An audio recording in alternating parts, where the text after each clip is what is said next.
The Holy Gospel according to Matthew. Glory to you, O Lord. Now when Jesus came into the district of Caesarea Philippi, he asked his disciples, "Who do people say the Son of Man is?" And they said, "Some say John the Baptist, but others Elijah, and still others Jeremiah, or one of the prophets." Jesus said to them, "But who do you say that I am?" Simon Peter answered, "You are the Messiah, the Son of the living God." And Jesus answered him, "Blessed are you, Simon, son of Jonah, for flesh and blood has not revealed this to you, but my Father in heaven. And I tell you, you are Peter, and on this rock I will build my church, and the gates of Hades will not prevail against it. I will give you the keys of the kingdom of heaven, and whatever you bind on earth will be bound in heaven, and whatever you loose on earth will be loosed in heaven." Then he sternly ordered the disciples not to tell anyone that he was the Messiah.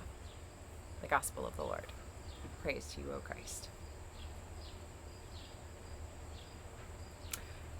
How do you find and create community when everything is seemingly off limits?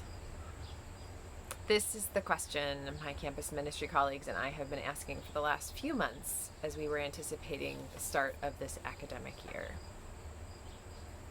And those conversations have only grown more urgent. When parties and community meals and team building games and tabling are off limits, when a distance that feels standoffish must be maintained, when faces must be covered, how do you gather without it feeling weird? How do you meet people? How can you include people when you don't even know they exist? I know students are aching for things to feel normal this year, but they're not. I know I feel those same pangs too, and so do my own kids. And I'm guessing most, if not all of us do. I know all of us would love to come together in our building and sing together and pray together, and yet we can't. Not yet. We don't know when normal gatherings might be possible, when gathering won't present a risk too severe for those we love, for those whose faces we long to see, and that is so, so hard. Throughout this time, I found strength in the knowledge that we are not the first humans to have gone through something like this.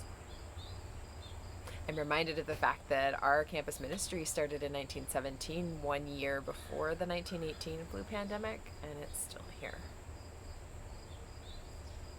I understand that it's basically the understatement of, I don't know, the century, the millennium, to say that other people have gone through bad things too. I am not trying to compare experiences. But if all life is suffering, 2020 has just been affirming that fact, between the wildfires in the West and the flooding in Michigan and the derecho in Iowa and the double hurricane approaching the Gulf of Mexico right now.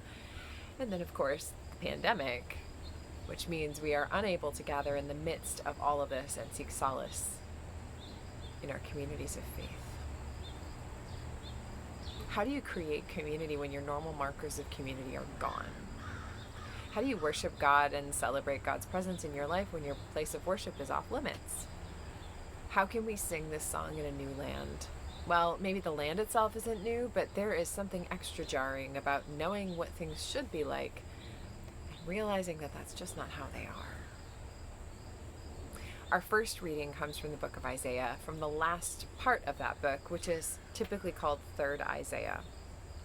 Last week we talked about the reconciliation of people who had previously been excluded from Jewish community, of the full invitation for those previously excluded people to be included. The theme is the same here. The people of Israel who had fought a war with Babylon and lost, who had been taken captive and exiled in Babylon for more than a generation, now finally free and needed to figure out how to be community together when they had lost everything. Their temple had been destroyed, so they had no central place to direct their worship, no place to bring their offerings to God, no place to gather, everything would have felt disorienting. They were returning to their lives, and yet their lives were unrecognizable in comparison to what they had been. The people of Israel were trying to make a new way while still honoring the traditions that had sustained them for so long. Through the words of the prophet Isaiah, God acknowledges this disorientation. Where should the people of Israel look?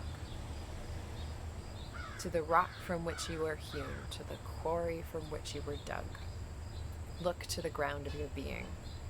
Even in the midst of suffering and confusion, you are still made in the image of God, part of God's promise to the world, inheritors of the promise of Abraham and Sarah, part of God's family.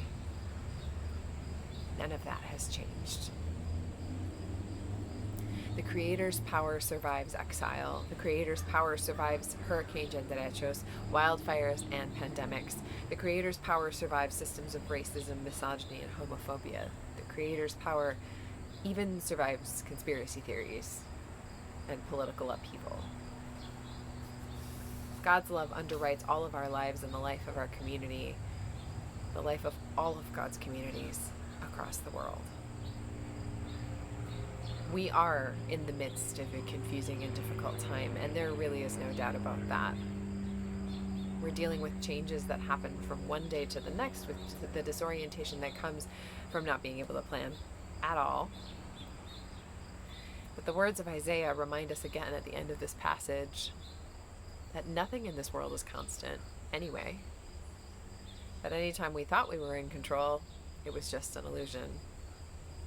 But God's salvation is forever. God's presence is underneath it all. So constant it can be difficult to notice it's there.